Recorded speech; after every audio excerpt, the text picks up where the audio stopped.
അസ്സലാമലൈക്കും, welcome back. അപ്പോൾ ഞാനിന്ന് വന്നിട്ടുള്ളത് നമ്മുടെ 10 രൂപയുടെ ഒരു മാഗി കൊണ്ട് ഉണ്ടാക്കാൻ പറ്റിയ നല്ലൊരു ഇഫ്താർ സ്നാക്കിൻ്റെ ഒരു റെസിപ്പിയുമായിട്ടാണ്, ഒരു വെറൈറ്റി സ്നാക്കിൻ്റെ. അപ്പം നമുക്കത് എങ്ങനെയാണ് ഉണ്ടാക്കുന്നതെന്ന് നോക്കാം. ആദ്യം ഒരു ബൗളിലേക്ക് വേവിക്കൊന്നും ചെയ്യാതെ ഗ്രേറ്റ് ചെയ്ത പൊട്ടറ്റോ ഇട്ട് കൊടുക്കാം.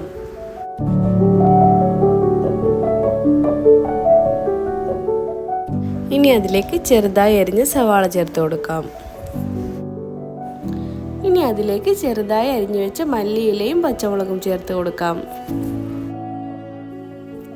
എപ്പോഴും നമ്മൾ സവാളയൊക്കെ വഴറ്റിയിട്ടാണ് സ്നാക്കൊക്കെ ഉണ്ടാക്കാറ്. സവാള ഒന്നും വഴറ്റാതെ വളരെ പെട്ടെന്ന് ഉണ്ടാക്കാൻ പറ്റിയൊരു സ്നാക്കാണിത്. ഇതിലേക്ക് കുറച്ച് കുരുമുളക് പൊടിയും കുറച്ച് മഞ്ഞൾപ്പൊടിയും കുറച്ച് മുളക് പൊടിയും ചേർത്ത് കൊടുക്കാം.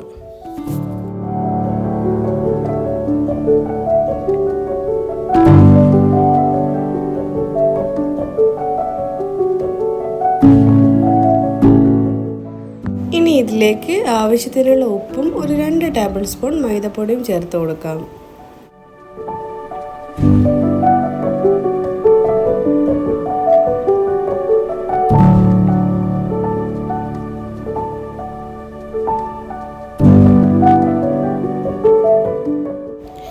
ഇനി ഇത് കൈവച്ച് നല്ലതുപോലെ ഒന്ന് മിക്സ് ചെയ്തെടുക്കാം.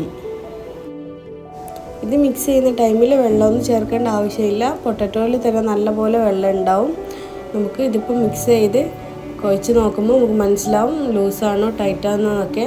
അപ്പോൾ ഇവിടെ കുറച്ച് ലൂസ് പോലെയാണുള്ളത്. ഞാൻ ഇതിലേക്ക് ഒരു 2 ടേബിൾ സ്പൂൺ മൈദപ്പൊടി കൂടി ചേർത്ത് കൊടുക്കുന്നുണ്ട്.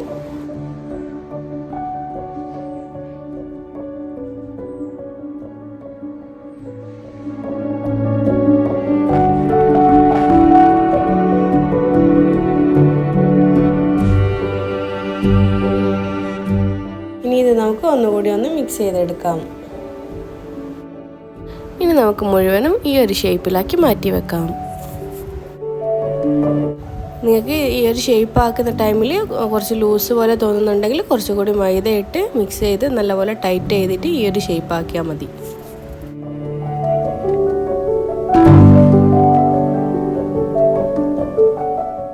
ഇനി നമുക്കിത് ഫ്രൈ ചെയ്യാനുള്ള കോട്ടിങ് തയ്യാറാക്കാം. ആദ്യം ഒരു ബൗളിലേക്ക് ഒരു 2 ടേബിൾ സ്പൂൺ മൈദ ചേർത്ത് കൊടുക്കാം.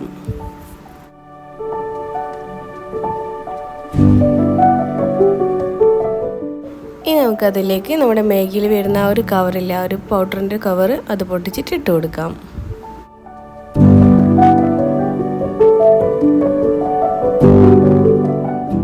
ഇനി ഇതിലേക്ക് ആവശ്യത്തിന് ഉപ്പും ചേർത്ത് അധികം ലൂസ് അല്ലാത്ത രീതിയിലൊന്ന് മിക്സ് ചെയ്തെടുക്കാം.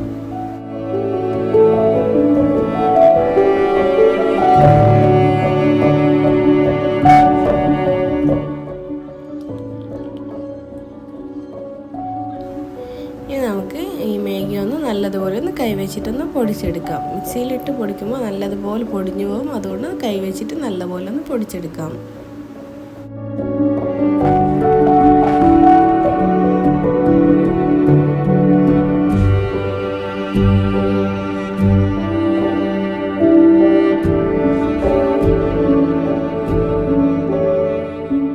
മാഗി ഇതേപോലെ നല്ലപോലെ പൊടിച്ചൊന്ന് മാറ്റി വെക്കാം. ഇനി നമുക്കിതൊന്ന് നല്ലപോലെ ഒന്ന് കോട്ട് ചെയ്തെടുക്കാം. ആദ്യം മൈദയിലേക്ക് ഡിപ്പ് ചെയ്ത് മാഗിയിലേക്ക് ഇട്ട് നല്ലതുപോലെ ഒന്ന് കോട്ട് ചെയ്ത് മാറ്റി വെക്കാം.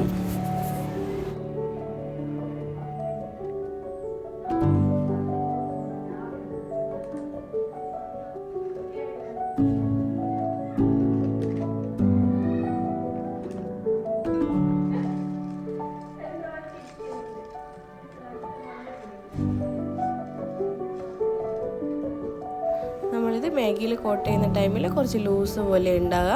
നമ്മളിത് ഒരു 5 മിനിറ്റ് ഒന്ന് മാറ്റി വെക്കുമ്പോഴേക്കും നല്ലപോലെ ഒന്ന് സെറ്റായി വന്നിട്ടുണ്ടാകും. ഇനി ഇത് നല്ല തിളച്ച എണ്ണയിലേക്കിട്ട് ലോ ഫ്ലെയിമിൽ വേണം ഫ്രൈ ചെയ്തെടുക്കാം.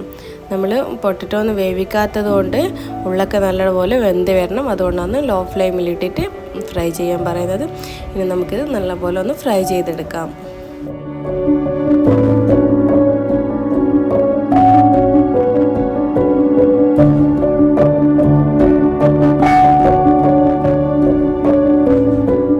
നമ്മളിത് ഒരു 5 മിനിറ്റ് മാറ്റി വെച്ചതുകൊണ്ട് നല്ലപോലെ ഒന്ന് സെറ്റായി വന്നിട്ടുണ്ട്. അതുകൊണ്ട് ഫ്രൈ ചെയ്യുന്ന ടൈമിൽ പൊട്ടിപ്പോകുന്നില്ല.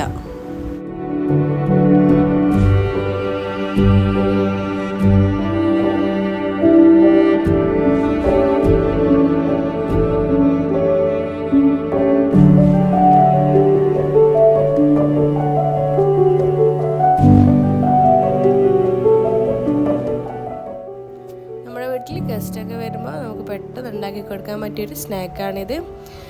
പെട്ടെന്ന് കഴിയും, സവാളയൊന്നും വഴറ്റാതെ വേഗം ഉണ്ടാക്കി കൊടുക്കാൻ പറ്റിയൊരു സ്നാക്കാണ്.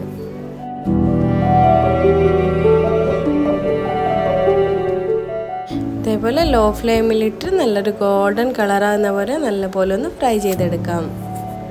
അപ്പോൾ ഈ ഇഫ്താറിന് എല്ലാവരും ഉണ്ടാക്കി നോക്കണം, പെട്ടെന്ന് ഉണ്ടാക്കാൻ പറ്റിയൊരു സ്നാക്കാണ്. അപ്പോൾ വീഡിയോ എല്ലാവർക്കും ഇഷ്ടപ്പെട്ടെന്ന് വിചാരിക്കുന്നു. വീഡിയോ ഇഷ്ടപ്പെട്ടാൽ ചാനൽ സബ്സ്ക്രൈബ് ചെയ്യാനും ലൈക്ക് ചെയ്യാനും ഷെയർ ചെയ്യാനും മറക്കരുത്. അപ്പോൾ ഇൻഷാ അല്ലാഹ് അടുത്ത വീഡിയോയുമായി കാണുന്നവരെ ബൈ.